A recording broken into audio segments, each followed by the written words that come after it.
සරණයි සුබ දවසක් කියලා ඉසිවර අන්ඩතර YouTube නාලිකාවට සීලු සෑම දෙනාම පිළිගන්නවා. දැනටමත් ඕගොල්ලන් මාගේ channel එක subscribe කරලා නැත්නම් subscribe කරන්න, like කරන්න, comment කරන්න. ඉතින් දරුවනේ මොකද්ද මේ වරම් වල දෝෂ කියන්නේ කියලා අපි බලමු. මොකද ගොඩක් දරුවන්ට තියෙන ප්‍රශ්නයක් තමයි මොකද්ද මේ දෝෂ කියන්නේ කියලා. ඇත්තටම මේ දෝෂ මොකද්ද? දෝෂ වුණාම Tamanට ඇතිවෙන කාරණාවල් මොනවාද? වරමක් හදන්න කලින් වරම් වෙනකොට දෝෂ වෙන්නේ කොහොමද කියලා අපි බලමු දරුවනේ. ගොඩක් දරුවා කියන කතාවක් තමයි මේ මට මෙහෙම තියෙනවා කියලා ලොකු මාන්නයකින් පෙළෙනවා. හැබැයි එතනින් එහාට යන්න බලන්නේ. මොකද සුවිශේෂ වරම් තියෙනවා දරුවනේ. අපි ගත්තොත් එහෙම සිහි වරම්, අඩ සිහි වරම්, ආරූඪ වරම්, පූර්ණ දිෂ්ටි වරම් වාගේ බොහොම කොටස් තියෙනවා. එතකොට අපි බලන්න ඕනේ මුලින්ම වරමකට කියන්න කලින් Tamanට තියෙන්නේ වරමක්ද දෝෂයක්ද කියන එක මූලිකව මේ අපි හඳුනා ගන්න ඕනේ. මොකද මෙහෙම කියන්න හේතුව දරුවනේ පෞගිය කාලේ එක ප්‍රදේශයක කොළඹ ප්‍රදේශයේ යම් ස්ථානයකට මම ගියා වරම් දරුවෙක්ගේ ගැටලුවකට. ඇත්තට මේ දරුවට වරමක්ද මොකද කියන කාරණාව කෙසේ වෙතත් ඒ දරුවට අවශ්‍යකම තිබ්බේ සියලු දෙනාම නිරෝගීකම ලබා ගන්න. හැබැයි කිසිම ගුරුවරයෙක් නිසියාකාරව මේ දේවල් කරලා දීලා තිබුණේ. හැබැයි සමහර ගුරුවරු කියන කට්ටිය ඒ දරුවට කරලා තිබ්බේ භූමියේ හතර කොන හිර කරලා ඒ දරුවව තවත් අපහසුතාවයට පත් කළ ඒ දරුවගේ ශක්තියින් හිර කරලා තිබ්බේ. ඇයි අපි මේ වගේ දේවල් සිද්ධ වෙන්නේ කියලා දැන් ගොඩාක් දරුවෝ කිසිම දෙයක් දන්නේ නැහැ. ඉතින් ඒ හින්දා තමයි ඒ දේ මොකද පටලවගෙන ඉන්නේ. ලොකු විශ්වාසයක් තියෙනවා. මොකද දේවල් දෙකකින් තුනකින් බලපුවම වරමකට ඥාතියෙක් ඉන්නවා. හැබැයි වරමක් නෙවෙයි. හැබැයි ඒ යන්නේ ගොඩක් දරුවෝ දැන් ඒ දරුවා කිව්ව කාරණාව තමයි ගුරුතුමා මම ගියේ දේවල් වලට වරමක් සදා ගන්න නෙවෙයි. හැබැයි අපිට කෙලින් කටින් හිටගෙන ඉන්නවත් පණ නැහැ. ඇඟපත රෙදෙනවා. හතර පැත්තට වැටෙනවා. ඔය වගේ කාරණා. ඉතින් ඒකේ සුවපත් භාවය ලබන්න තමයි දරුවා ඒ ස්ථාන වලට ගිහිල්ලා තිබ්බේ. හැබැයි ඒ දරුවාට වරම කෙසේ වෙතත් ඒගොල්ලන්ගේ අවශ්‍ය කාරණා ඉෂ්ට සිද්ධ කරගෙන ඒ ගුරුවරු මුදල අරන් ගිහිලා තියෙනවා. ඉතින් හතර කොන හිර කරලා විවිධ වර්ගයේ ආරක්ෂා කියලා දාලා තියෙනවා. මුට්ටි බොහෝ ප්‍රමාණයක් ඉඩමක මුලින්ම මම කියපු කාරණා තමයි හැම කෙනාටම තමන්ට නිසියාකාරයේ භූමිය සුද්ධ, කියන්නේ තමන් ජීවත් වෙන භූමිය සුද්ධ කරගන්න කියලා බොහෝ විලාවට මම බොහොම වීඩියෝ වල දාලා තියෙනවා. එතකොට ඇයි දරුවනේ ඒ කිසිම දෙයක් ගණන් ගන්න නැතුව ඔයගොල්ලන් මේ දේවල් කරගන්නේ? ඉතින් මට බොහොම කලකිරීමට ඒ අවස්ථාවේපත් වුණා. මොකද සංවේගයකට මොකද දැන් හැදිලා තියෙන රෝග සුවපත් කරන්න වියදම් කරලා තියෙන ලක්ෂ ගණන් එක ගුරුවරයෙක්ට කොහොම හරි මං හිතන්නේ කියන වෙලාවට ලක්ෂ 15කට විතර වියදම් කරලා තියෙනවා. දැන් එතකොට එහෙමවත් දැන් මේගොල්ලන්ට යම්කිසි මුදලක් තිබ්බ හින්දා හොඳයි. ඒ වුණාට මුදලක් නැති දරුවෝත් ඉන්නවා තමන්ගේ වරම් ජීවිතේ තියා තමන්ට ජීවත් වෙන්න කන්න බොන්න නැතුව. එතකොට එහෙම දරුවෙක්ට ඒ දරුවෙක් සාමාන්‍යයෙන් කරන්නේ මොකක් හරි කනකර උගස් කළා හරි යම්කිසි සුවපත් භාවයක් ලබන්න තමයි මේ දේවල් කරගන්නේ. ඒකට අන්න ඒ වගේ තත්ත්වයන් නිසා වරම දෝෂයකටපත් වෙනවා. එතකොට එහෙම භූමිය හතර කොන හිර කරොත් හතර කොන හිර කරන්නේ නැතුව ආරක්ෂා යොදවන්න බෑ. එතකොට අපි කරන්න ඕනේ ඉස්සල්ලාම භූමියේ නිවසට පමණක් ආරක්ෂාව යොදවන්න ඕනේ. සාමාන්‍යයෙන් ඕනම කෙනෙක්ට යන්න එන්න හැකියාව තියෙන්න ඕනේ තමන්ගේ භූමි සීමාවට. එතකොට අපි කරන්නේ දේවලක් කරන දරුවෙක් නම් ඒ තමන්ට ඉන්න ඥාති දේවතාවුන් වහන්සේ හරහා ඒ කියන්නේ තමන් ඉන්න දේවතාවුන් වහන්සේ කෙනෙක් කරා මුර දේවතාවෙක් හදාගන්න එක තමයි අපි කරන්නේ. ඒතර මුරට ඉන්නවා. ඒතකොට තමන්ට ගැටලුවක් වෙනකොට ඒ දේවතාවුන් වහන්සේගේ ස්වරූපින් මේ දේවල් තමන්ට පෙන්නුම් කරනවා. එතකොට තමන්ට ඒ ප්‍රශ්න වෙන විට තමන්ට ඒ තරම් ඇඟට දෝෂයක් බලපාන්න නැතිව යනවා. ඉතින් ඒ වගේ මේ තත්ත්වයක් හදා ගන්න ඕනේ. එහෙම නැතුව කිසිම ගුරුවරයෙක්ට මම විතරක් නෙවෙයි කිසිම ගුරුවරට තමන්ගේ ඉඩමේ හතර මුල්ල හිර කරන්න දෙන්න එපා. ආරක්ෂා දානවා කියලා හතර මුල්ලට දාන්න දෙන්න එපා. එක්කෝ ඒගොල්ලන් ශාස්ත්‍රය ගැන දන්නේ එක්කෝ ශාස්ත්‍රය දැනගෙන අර දරුවන්ගෙන් කඩා වඩා ගන්න තමයි මේ දේවල් කරන්නේ. මොකද මං ගාව සාක්ෂි සහිතව මම මේ පින්තූර ටික මම ගත්තා. මොකද ඒ දාලා තියෙන වීඩියෝ දාලා තියෙන ආරක්ෂා තුලට සමහර ගුරුවරු කියන කට්ටිය දාලා තියෙන දේවල් දැක්කහම පස්සේ පුදුම හිතෙනවා මේගොල්ලන් දෙවියන්ගෙන් වැඩ කරන කට්ටියද. මොකද ඕගොල්ලන්ට ඕවා මතක් කරන්නේ මොකුත් නෙවෙයි දේශයක් හට ගන්න නෙවෙයි. හැබැයි ওই දරුවෝ අමාරු වෙටෙන්න එපා. මොකද ඒ ගුරුවරු කියන කට්ටිය දාලා තිනවා මිනිහලු දාලා තිනවා. කුණු ගඳයි අරින්න බෑ අර මුට්ටි ඔක්කොම. මොකද ඒ මුට්ටි වල මිනි සෝහන් බන්ධනයක් තමයි දාලා තිබ්බේ. එතකොට ඒවා ඒගොල්ලන් දෙවියන්ගෙන් වැඩ කරනවා කියලා ගැටරුවක් එනවා. අන්න ඒ හින්දා දරුවනේ මුලින්ම අංක 1ටම අපිට වරමේ දෝෂයක් නොවෙන්න කවුරු මොනා කරත් ගෙදර දෝෂ තියෙනවා නම් පිට වෙන්න නිවසේ දෝෂ තියෙනවා නම් පුහුල් කපලා දෙහි කපලා ඉවත් කරලා නිවසට පමණක් ආරක්ෂා දාගන්න. ඒක සෑහෙනවා. තමන්ගේ ඥාති දේවතාවුන් වහන්සේලා අරගෙන එන යම් පණිවිඩ තියෙනවා. ඒ පණිවිඩ හුවමාරු කරගන්න බැරි වුණාට පස්සේ අන්න අර වගේ තමන් සිහි නැතුව සමහර විට සිහි විකලේ සමහර විට ඇඟට පණ නැහැ හතර ගාතේ දාලා වැටෙනවා. මොකද ඔය ගුරුවරුයි කියන කට්ටිය දේව භාෂාවකින් හෝ දෙවියන්ගෙන් වැඩ නොකර විවිධ ආකාරයේ ඇදුරු මන්ත්‍ර මගින් ආරක්ෂා දාන්න යනවා. ඇදුරු මන්ත්‍ර භාවිතා කරාට කමක් නැහැ. මොකද යන්ත්‍ර වරම් මන්ත්‍ර වරම් ඔහොම කියලා කොටසකුත් තියෙනවනේ. එතකොට ඒවා සමහරට පොත් මන්ත්‍රේන වරම් දරුවෝ ඉන්නවා. ඒ වුණාට ඒ මන්ත්‍ර තෝරා බේර ගන්න ඕනේ. මේක ගිනි මන්ත්‍රයක්ද මේක ජලකාරක මන්ත්‍රයක්ද ඕවා දැනගෙන ඕනේ මේ භූමියකට ඒ මන්ත්‍ර මගින් මතුරුලා දාන්න. එහෙම නොකර ඒ දරුවන්ට විවිධ හානි පමුණවන්න ඒ දරුවන්ගේ යම් ගැඹුරුමක් කඩා ගන්න ඒ දේවල් කරන්න එපා. මොකද එහෙම වුණොත් දැන් තමුන් ඒ දේ කළ ගැඹුරුම ගත්තට යම් කෙනෙක් ඉන්න පුළුවන් ඒ අතර ලෝක සත්‍යයට බොහෝම පිහිට වෙන්න පුළුවන් බොහෝ ශක්තියක් තියෙන. දැන් අර දරුවෝ දෙන්නත් ඒ ගෙදර ස්වාමියා හා බිරිඳත් ලෝක සත්‍යයට බොහෝ ආකාරයෙන් ශක්තිය මගින් සේවාවක් කරන්න මොකද ලෙඩරුන් සුවපත් කරන්න හැකියාවක් තියෙන කට්ටිය තමයි මේ විදිහට ලෙඩ කරලා දෙන්නේ. එතකොට තමන්ගේ සුඛ විහරණය උදෙසා තමන් මේ විදිහට ආනස්සක් දාපුවාම අර දරුවෝගේ වරම ක්‍රියාත්මක නොවී තියෙනවා ලෙඩ වෙනවා. වරමක් නම් අවශ්‍ය නැහැ. ඒ දරුවෝ කියන්නේ ඇත්තටම අපිට වරමක් අවශ්‍ය නැහැ ගුරුතුමා. අපිට ඕනේ නිරෝගී වෙන්න. ඒකවල යම් සුවයක් මම යම් කොටසක් ඒ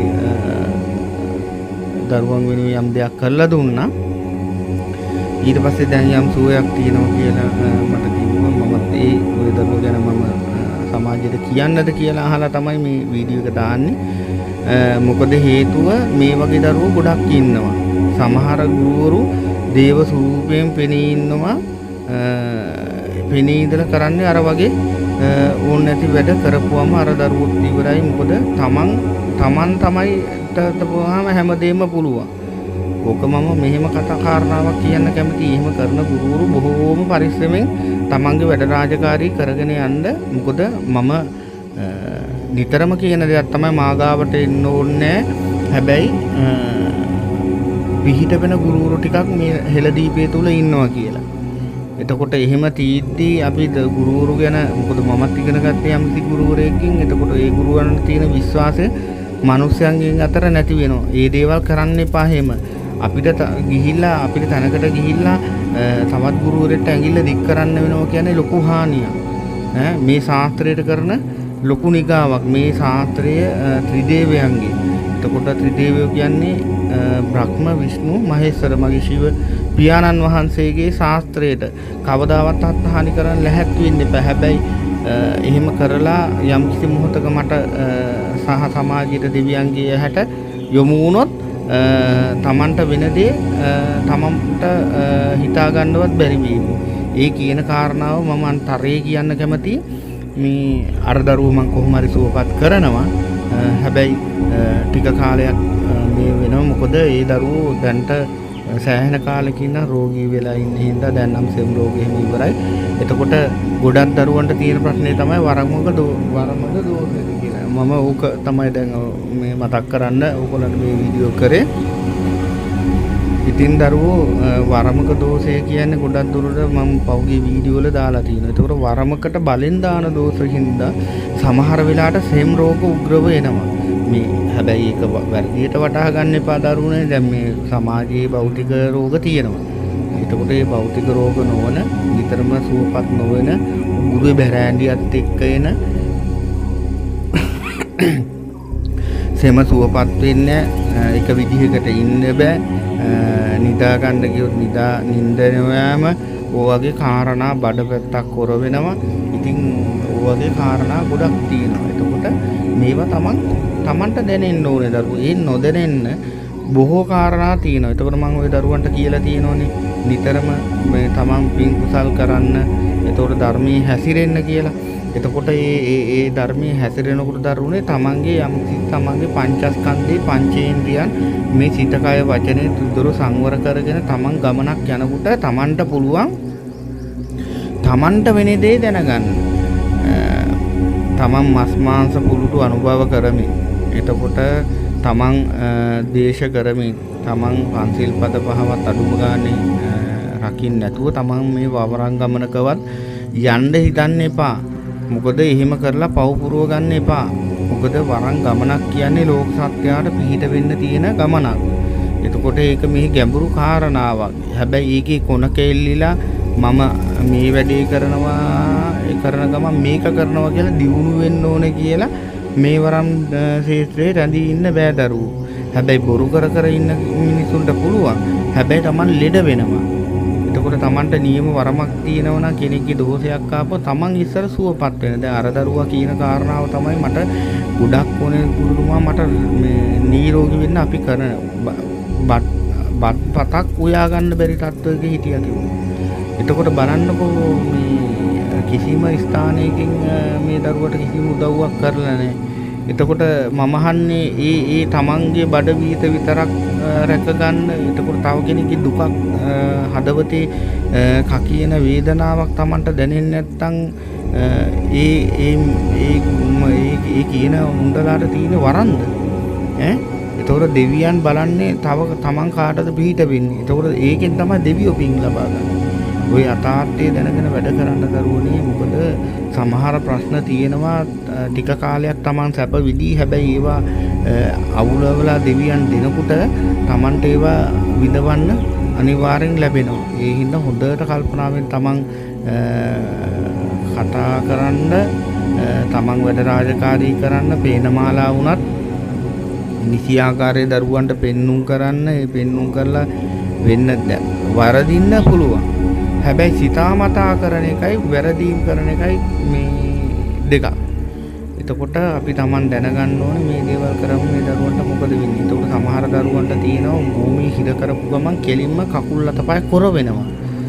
ඕක තේරුම් ගන්න බැයිද මේ ගුරුවරුන්ට. එතකොට මෙහෙමයි. ඒ විලාසයට දරුවනේ Tamanගේ ප්‍රශ්නෙට Tamanට ඕන පිළිතුරු හොයන්න එපා.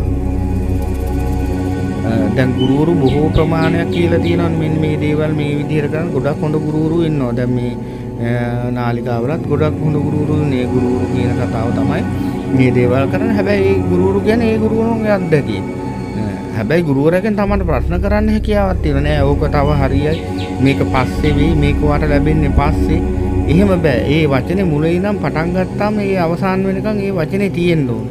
හැබැයි වැරදීම් වෙන්න පුළුවන්. අපි බලමු අන්න එහෙම කියලා කතා කරන්න දරුවන්ට. හරි දේ කරලා දෙන්න. Taman පඳුරක් ගන්න. ඒක ගත්තට කමන්නේ. හැබැයි ඒ කරගන්න දරුවෝ දැනගන්න ඕනේ මේක මේ විදිහට වුණොත් මට මොනවා වේද කියලා Taman හිතන්නේ. ඒක ගොඩක් දරුවෝ කියන කාරණාව තමයි දාර දරුවෝ කිව්වේ දන්නේ නැහැ ගුරුතුමා මෙහෙම දේවල් දන්නේ නැහැ. ඔබතුමාගෙන් තමයි ඉගෙන ගත්තේ මෙහෙම දේවල් අපිට කියා දුන්නේ. එතුමන්ලගෙන් ප්‍රශ්න අහන්න බෑ. අහපු ගමන් මෙන්න මේ විදිහට කියනවා කියලා කියනවා. එතකොට මේ මෑණිවරු පියවරු කියන කියා ගන්නා මිනිස්සු Taman දැනගන්න ඕනේ Taman කරපු දෙයට Taman ඕක ඒ දරුවන්ට නිසි ආකාරයේ ඒ දේවල් කරන්න. මොකද Taman කැඹුරුමක් ඒ දරුවන්ගෙන් ගන්න ඕනේ. සමහර විට ඒ දරුවෝ දැන් අර දරුවා මට කිව්වේ කණේ කරේ තියෙන ටික ගිහිල්ලා උගස් කරලා තමයි මේ මුදල් දුන්නා කිව්වේ. එතකොට මේ සමහරට මේ ගෙදර මේ මාසෙට කන්න තියෙන මේ ගන්න තියෙන හාල් වල තියෙන සල්ලි සමහර දරුවෝ අරන් දෙනවා මුදල්. එතකොට Tamanට ඒව දිරවනවද? එතකොට මට අහන්න තියෙන ප්‍රශ්නේ ඒකයි. ගොඩක් දුරට මම ඒ දරුවට කිව්වේ මං දරුවෝ ඕගොල්ලන්ගේ කර්මය කියලා අපි ගුරුවරු මේ සම්බන්ධයෙන් වෛරී චේතනාවක් ඇති නොවෙන්න හිත හැදුවට මේ ඇත්ත කතාව ඒ ගුරුවරු නිසි ආකාරයේ මේ දේවල් කරලා දෙන්නේ නැහැ. ඇයි එහෙම නොකරන්නේ? දැන් ගොඩක් දරුවෝ මං ගැන අහනවා. මම කියනවා දරුවෝ ඔයගොල්ලන්ට යම් කිසි කුසලයක් කරනවම ඔයගොල්ලන් ඇයි එහෙම දේවල් කියන්නේ? සමහර වෙලාවට ඒ දරුවා සමහර විට අපිට ප්‍රශ්න අහලා දුරකථනයෙන් අහනවා. අහපු ගමන් ප්‍රශ්නෙට උත්තරෙත් ඒ දරුවා දෙනවා. ඒක උත්තරේ දුන්නාට පස්සේ අපේ හිතේ තියෙන උත්තරේ ඒ දරුවට ගැලපෙන්නේ. අන්න ඒකයි කියන්නේ Tamanට වරමකට හෝ මිනිසෙක් විදිහට ජීවත් වෙන්නවත් පණ කඳ නැත්තම් Taman කල්පනා කරන්න Tamanට මේක දෝෂයක් කියලා. වරම පැත්තක තියන්න. ඉස්සෙල්ලා මිනිසෙක් වෙලා Taman ලෝතර අමාමෑණි බුදු පියාණන් වහන්සේ වෙනුවෙන් යම් කිසි පහන් ආලෝක මාලාවක් දැල්වලා යම් කිසි කුසල් මාර්ගයේ යන්න බැයි නම් මිනිසෙක් විදිහට Tamanට වරමක් නෙවෙයි තියෙන්නේ. එතකොට එහෙනම් දෝෂ ඒව ඉවත් කරගන්න දරුවෝ. විවිධාකාරයේ සමහර දරුවන්ට නිදාන් ඉන්න බෑ කොණ්ඩ මෙකෙන්ද කරේ. දැන් සමහර වැඩි වයසක් නෑ. සාමාන්‍ය අවුරුදු 50 60 ගිහපු දරුවෝ නෙවෙයිනේ. සාමාන්‍යයෙන් අවුරුදු 20ක් 60ත් අතර දරුවෝ තමයි ගොඩක් ඔය වරම් ක්ෂේත්‍රවල දුවන්නේ. හැබැයි ඒ හින්දා ගොඩක් කල්පනා කරා Tamanට නිතරම හිතේ කැක්කුම් තියෙනවා, Tamanට සුව වෙන කුෂ්ඨ රෝග තියෙනවා, Tamanට විවිධ විදිහේ ඇස් වලට කඳුළු වැක්කෙනවා, දෙපැත්තෙන් කියලා බේරෙනවනම් Tamanට බත් පතක් කන්න බැයි නම් Tamanට බීම පුරක් බොන්න බැයි නම් වතුර පොතක් බොන්න බැයි නම් Tamanට වරමක්ද තියෙන්නේ. ඒ යම් දෝෂයක්. එතකොට ඒව ඉවත් කරගන්න ගුරුවරු හම්බ වෙන්නේ. හැබැයි Taman හොඳින් කල්පනා කරන්න කිසිම ගුරුවරයෙක් Tamanගේ ඉඩම් වල නිවාසවල ආරක්ෂාව දැම්මට කමන්නේ හතර මුල්ල හිර කරන්න දෙන්න එපා දරුවෝ. කිසිම ඉඩමක මේ වීඩියෝ එක අහන සියලු දරුවන්ට තියෙන පණිවිඩය තමයි මම ඒක. මොකද Tamanගේ දැන් හිතන්නකෝ යම්කිසි ගිනි මන්ත්‍රයකින් ගෙදරකට ආරක්ෂාව කියලා ගිනි මන්ත්‍රයකින් දානවා. දාපුවාම ගිනි මන්ත්‍රයකින් හෝ වරම් වලින් දේව භාෂාවෙන් ගිනි කියන කොටසෙන් දානවා. අග්නිය. දැම්මට පස්සේ අර තමන්ගේ ඥාතියට යම්කිසි කුසලයක් නැත්තම් දේවතා තලයට යම්කිසි කුසලයක් මදි හින්දා තමයි එන්නේ දරුවෝ හම්බ වෙන්නේ. එතකොට හම්බ වෙලා කියනවා මට මේ දේ ඕනේ. මට මේ දේ කරලා. එතකොට ඒ ඥාතියට ශරීරගත වෙන්න ඉඩමට එන්න බැරි වුණත් මගේ නම් ඇඟට නගිනවා. නැගලා මොකද වෙන්නේ? ඊට පස්සේ තමන්ගේ නිවසට පිච්චි හරි ඇතුළට ආපුවම නිවස ඇතුලේ අර ගිනි කියන කොටස නැහැ. මොකද වටේ ගිනි සීමාවක් තියෙනවා. එතකොට මෙයාට එන්න බෑ එළියට. පණිවිඩය කිව්වා එන්න බෑ එළියට. එතකොට මොකද වෙන්නේ? නිකම්ම ලෙඩ වෙනවා. ඒවා Taman නිකන් සල්ලි දීලා දාගන්න කොඩි වින. ඒක හොඳට කල්පනා කරන්න දරුවෝනේ. වරම් වල දෝෂ ගැන තමයි මම කතා කරන්න බලාපොරොත්තු වෙන්නේ. ඉතින් දෝෂ ඇති කරන සමහර ගුරුවරු වෙන්න හින්දා මේ කතා ටික මේ විදිහට විග්‍රහ කරන්න උනා. හැබැයි කෝල් කරලා අහන්න එපා මෙන්න මෙහෙමද ගුරුතුමා මෙහෙමද කියලා. එතකොට ඕගොල්ලන්ට යම්කිසි ඥාන ශක්තියක් තියෙනවනේ දරුවෝනේ. මේ Tamanට මෙන්න මෙහෙම දෙයක් තියෙනවා. Tamanට කකුලේ අමාරුවක් තියෙනවා. Tamanට ඔළුවේ අමාරුවක් තියෙනවා. Tamanට අතපය බොර වෙනවා. අතපය හිරි වැටෙනවා නිතරම.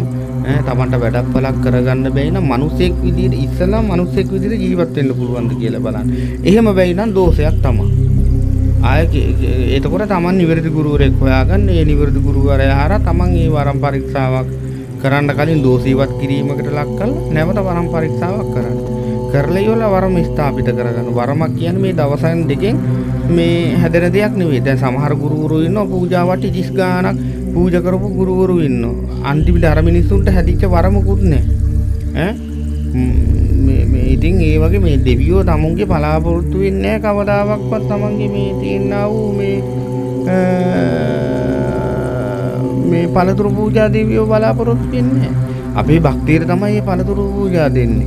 එතකොට දෙවියෝ බලාපොරොත්තු වෙන තමන් කරන්නා වූ කුසල කර්ම. තමන් වැඳ වැටි පූජා වට්ටි පිට පූජා දුන්නා තමන්ට කවදාවත් ගොඩේමකට හම්බ වෙන්නේ නැහැ. ඒ හින්දා හොඳින් කල්පනා කරලා මේ ගමන යන්න කියලා ওই දරුවන්ට මතක් කරමින් විශේෂයෙන්ම ওই භූමි ස්ථානවල තමන්ගේ ඉඩමේ අටකොණ හිර කරන්න දෙන්න එපා. ඥාති දේවතාවුන් වහන්සේලා මුරට ඉන්න ඕගොල්ලන්ගේ නිවසට ආරක්ෂාව දාගන්න.